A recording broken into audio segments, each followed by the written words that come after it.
Hi everyone, we're here again with Dr. Ed Wimberly. We're going to talk about chapter 2 today, and that is that in a healthy relationship, couples avoid grudges, or they work hard to avoid grudges by keeping short accounts. Right.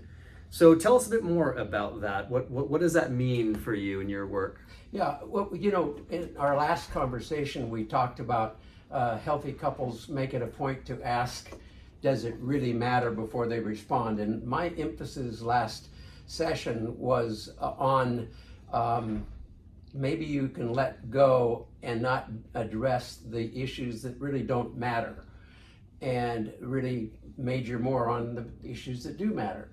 And I think I mentioned that oftentimes I find that people major in the minors and they sweep under the carpet the things that really do matter, that really do need their attention for various reasons. They just want to avoid those things. And in healthy relationships, they don't avoid dealing with those hard issues. They learn that conflict is not something to avoid, but they need to learn how to conflict well. And when they don't deal with those issues, they build up and then they come out in different forms. And oftentimes the people who come to my office, either married couples or individuals, they will come in and say, these are my problems, these are the issues that we have. And more often than not, they are symptomatic problems. They're symptomatic of underlying issues. And one of the underlying issues is stuff is built up over time that they haven't dealt with, and so it comes out in other ways to create problems. So when you say stuff builds up, it sounds a lot like resentment. That like a grudge, like when it builds up, you just start to get resentful because you're holding on to stuff. Right. I think the two could be used interchangeably. That's exactly what I'm talking about. That denied resentment in some form at some time comes out. And that's what wreaks havoc in marriages, because all of this stuff is built up over time. In my experience, personally, that typically happens because I just don't want to deal with whatever the fallout might be of me bringing this thing up. Like, for instance, you left your socks laying out again. We've had this conversation what feels like 1,000 times. So I'm just going to hold on to it, and then that just ends up building up in me, right? So how does that typically work itself out? I would like to think that somebody's socks being left out falls under the category of, does it really matter? It doesn't. Why don't you just take care of those socks and move them if they bother you? Although there are exceptions to that. There may be reasons. Maybe the person slipped on those socks and almost killed themselves in a fall. And so that becomes something that really does matter. So, socks is just a fun example, Right, but there's elements of, hey, I'm the one who's doing the dishes over and over again. Like, why is it my job? Why has this become normative?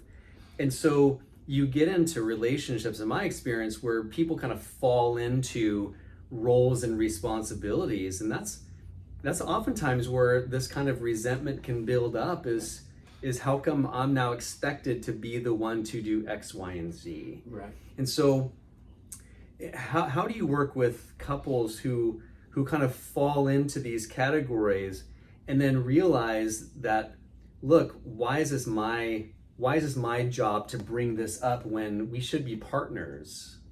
Whatever those issues might be.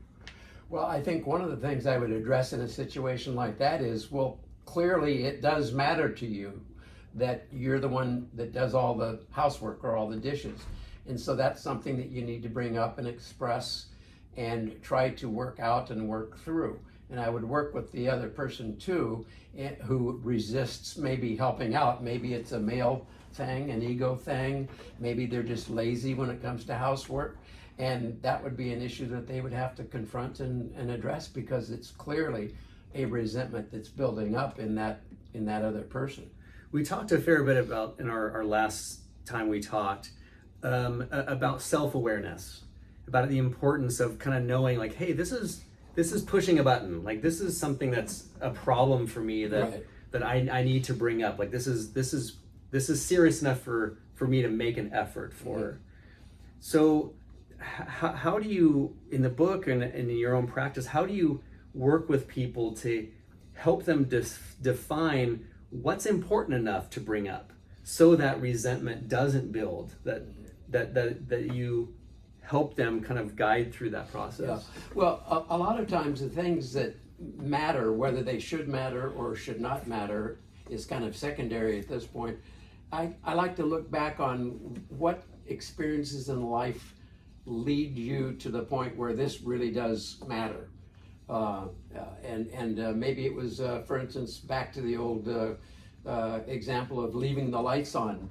Maybe you grew up with a mom or a dad that said, it's a stupid thing for you to leave lights on, and I really am mad at you for doing it, and it becomes a real big issue. And so in that child's mind, they conclude that if my spouse leaves the lights on, it's something that I should resent or be frustrated by. So getting down to why does this really matter to me is really important. And oftentimes it goes back to past experiences. Maybe not always to childhood, maybe past experiences in adult life as well. So keeping short accounts is often keeping short accounts with our own issues, our own baggage, Right. as it were, right? I mean, that's the element that feels like I'm feeling resentful because you are doing X, Y, Z, when in reality it sounds like I'm keeping short accounts with, this is triggering me because I have this underlying issue that I need to come to terms with, or at least navigate in this situation. Right. It's not projecting everything onto you. It's how do I take ownership of what's going on inside of me? And a question I like to ask people is, ask yourself, is there something more going on here than meets the eye? And sometimes that helps them navigate and drill down below the surface of why that's bothersome or why that's a need of theirs. And then I encourage them to talk about that. It may seem unreasonable what to this person, what the other person is saying they need, but once they understand what's behind their need, you would hope that that buys them some tolerance and some desire to do things that maybe don't matter to them, but it matters to my spouse, and we'll get into that in another session. But that helps them, I think, oftentimes to understand more what's going on with the other person. It feels to me it comes down to taking ownership of your own emotions, your own stuff you're bringing into the relationship, right? Yeah.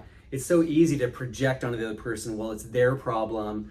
You know, I'm 5% of the problem, they're 95% of the problem. Right. As opposed to saying, I take full ownership of what I'm bringing into this situation or into this relationship. Right. So that keeping short accounts is something that you own for yourself, as opposed to, I'm going to forgive you, you're 95% of the problem.